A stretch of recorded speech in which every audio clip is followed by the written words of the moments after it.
doll eyes. Have a good night. Stay safe. My last passenger exits the car and slams the door, ignoring my goodbye, engrossed in her phone. All right then, I mumble, reading her and opening my map back up. I check the time, and I still have time for one last ride before I should head home for some sleep. I set my signal to available and just wait. My last drop-off was for the college dorms, so if I wait a little bit, I'm sure I'll get another. It's Friday night. Everyone's out. I'm tapping my red-painted fingers on my wheel when I see her. A teenage girl, standing on the sidewalk under a streetlight. She's small, maybe 5 feet, large, brown eyes with a thick dark lash, blonde hair pulled back in a braid, and a cardigan covering her shoulders. She has a small brown purse in her hands. She looks like a doll, and she looked anxious.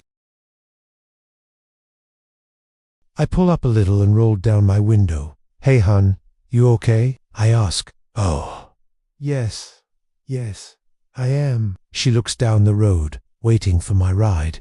Are they late? I ask her. She's quiet as she stares down the empty street. Yes, I suppose they are, she whispered. She seems scared, and I can decide if she is scared because of the person or because of their absence. I can wait with you, if you would like, I tell her, putting my status in, unavailable on the app. Oh, you don't need to. I'm sure I'll manage, she says shakily. I could use the company. Come on in, I tell her, unlocking my door. It's no problem. We've already spoken more than me and my last passenger, and I was with her for 20 minutes. She pauses, and then slowly climbs in. She seems familiar to me. Her small frame and blonde hair, very reminiscent of my sister when we were her age, about 10 years ago. When I see her dress up close, I see it has little flowers all over it. The blush color of the flowers match her cardigan. Your outfit is cute, very vintage. I love it, I say, handing her a water bottle. Do you want to call them? I ask her. She smiles small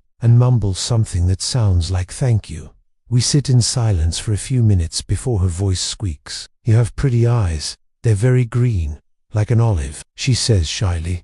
I do it for a living anyways. I offer. Oh, thank you. I made them myself, actually. I wink at her. I pull up my GPS app. Go ahead and put in your address here. She laughs softly and looks back at the road. It's been about 15 minutes.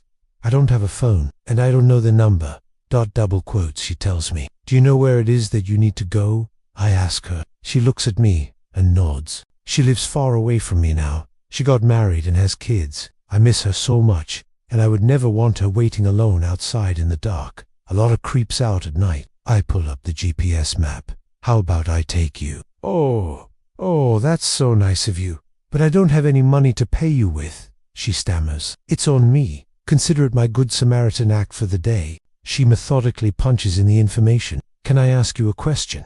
She asks me.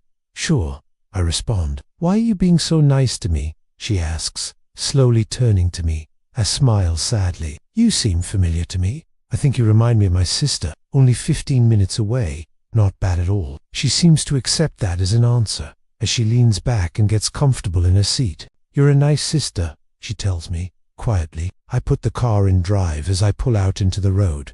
I definitely try to be. I respond. We let the radio fill the silence as we drive through an area I'm not super familiar with. I like nice people, she tells me, patting my hand. It was nice to meet you, Marianne, I tell her. The very manicured trees start getting more scraggly as we turn down the dark curve of street. The app says 2 minutes away, so I finally ask her, where am I taking you? I ask her. She doesn't respond as we pull up to iron gates. I slow down and lean forward, trying to see where we ended up. Is this? I begin. Thank you for the ride. You're a very nice person. You're welcome, I say slowly, looking at her in my passenger seat. I stop the car, and she unbuckles her seatbelt. I'm Marianne, by the way, she says. I smile back at her. Sadi, it was a nice drive, and thank you again for the ride home. She beams. Home? I ask, looking up at the rusted sign that has weathered over the years. Goodbye, Sadi. She steps out of the car, waves at me through the window, and walks past the sign I've been staring at. Sanitarium. And then, I finally realize where I recognize her from. She doesn't remind me of my sister. She was on the news. She murdered her 2 sisters in cold blood and took their eyes as souvenirs. They were calling her the doll eyes killer. When they asked her why she did it, She looked at them confused before speaking. Because they weren't nice, she said, matter-of-factly. I'm still staring after her slack-jawed when she looks over her shoulder at me and winks